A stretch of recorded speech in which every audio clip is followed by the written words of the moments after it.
Hi, this is Jeremy Armstrong talking to you about Excel. In science, we deal with a lot of numbers, and working numbers by hand can be boring and troublemaking. It's easy to make mistakes. Automating number handling is a good way of doing it, and the Microsoft Office Suite has a good program for doing that. It's called a spreadsheet, and the name of it is Excel. If you've never used Excel, this is how you get to it. You can either open a blank Excel document or open a pre-existing one. I've got a pre-existing one for this demo. You double-click the icon, or you would go to the main menu at the bottom left of the screen, open Excel, and select blank document.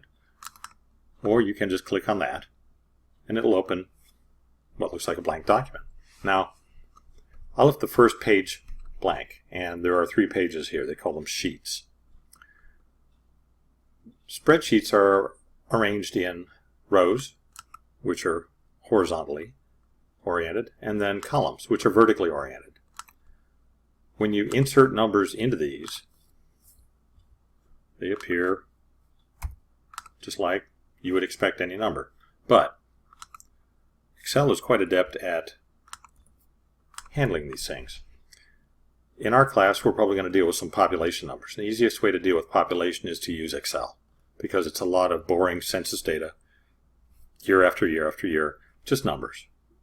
So what you do is you type in something like year, and then population. All right, awesome. Population actually fit. So what you would then do is you would start typing in the year of the census that was involved. For this, we'll start with 1900. Move down. You can either hit Tab, but Tab may not take you where you want to go. It may go to the right. Or you could hit Enter, which in this case will take you down. So 1900, 1910, Enter. This could get old if we have a lot of data. So what you can do is you can highlight those two, grab the corner of the box, and just drag it down. And it will go to, I want to go to 2020. So autofills. Then you would take the population data and you would have to manually enter that unless it was predictable. Most population data is not. Alright, so that's how you would do it. I have a completed sheet right here on page 2. Same data for years, census data, and then the numbers. Now this doesn't look like a large population, but notice it says population in thousands, which means 1600 is actually 1,600,000. I did it for convenience sake. I could have done 1.6 and do it in millions. It really doesn't matter. Excel doesn't care. I don't either. Whatever works easiest for the graph is probably whatever's the most comprehensible is the best. So what you do is you would take your data, insert, and then you would pick, you could do columns or lines, pie graphs, bar graphs, area graphs, scatter graphs, all kinds of things. Bubble graphs, donut graphs, radar graphs. I don't know what half of those are, but I'm sure somebody does and they would need them. For mine, I picked a line graph. And it looked pretty much like this, except I had to rearrange where the data was selected.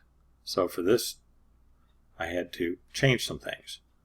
You right-click, hang on, you right-click on this and you do select data. It allows you to pick where the data comes from. For our purposes, this is the wrong information. So what you do is you delete year, and then you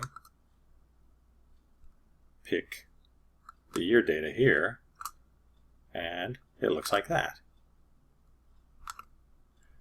Alright, so that was simple.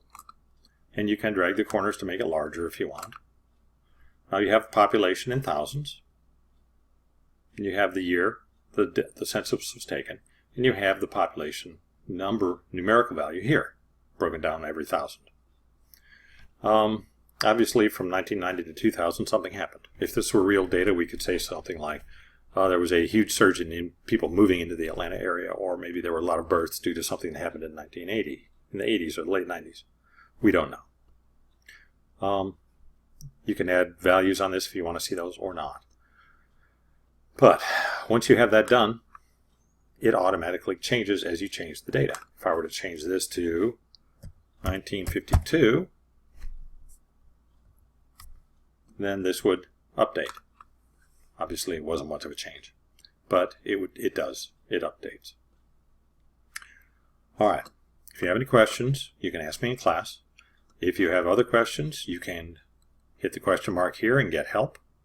Or you can check with somebody who's been doing this before, one of your classmates, and they'll help you. Better that you help one another than I help you first. And then if you still can't get it, come see me.